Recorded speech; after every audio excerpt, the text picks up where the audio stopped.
Monsieur le Président, Madame la Présidente et mes chers collègues, sur le premier dispositif, je ne vous cache pas que on a quand même un bémol à mettre. Ça va pas forcément dans le sens de ce que vient de dire Monsieur Subtil sur le plan technique, mais ça reprend l'idée que limiter notre intervention aux communes qui sont touchées et inscrites dans la liste des communes éligibles au titre des catastrophes naturelles, on trouve que c'est trop réducteur. On vous le dit, on va voter, mais on pense que la région, sur la base de ce qu'indiquait M. Subtil, c'est-à-dire on peut aussi étudier le cas de situations où il n'y a pas de catastrophe naturelle répertoriée, etc., mais où il y a des situations qui sont des situations contiguës et contingentes à ces catastrophes naturelles. Mais on ne va pas voter contre. Par contre, sur le dispositif structurant, là, je vous avouerai que je suis désolé, Madame la Présidente, je n'ai pas compris votre intervention.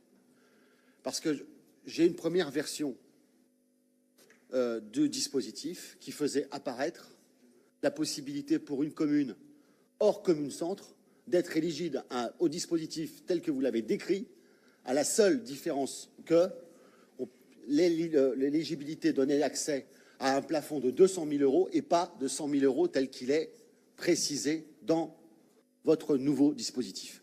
Autrement dit, je n'ai pas compris si ce que vous avez présenté comme une avancée qui avait l'air très importante dans le ton de votre voix, mais c'est assez courant dans cette Assemblée, j'ai l'impression que tout le monde est content, mais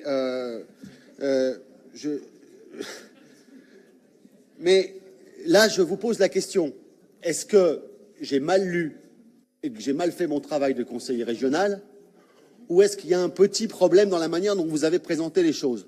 Deuxième chose, pourquoi vous vous limitez au projet de rénovation urbaine nationale?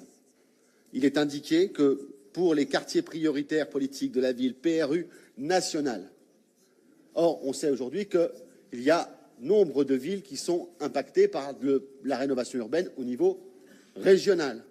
Voilà. Donc, première remarque, je ne comprends pas que vous présentiez le dispositif à 100 000 euros comme étant une novation alors qu'il était prévu pour les communes qui n'étaient pas des communes-centres à 200 000 euros auparavant. Et deuxièmement, pourquoi on se limite, alors que nous sommes une entité régionale, à flécher les PRU dans les quartiers prioritaires nationaux?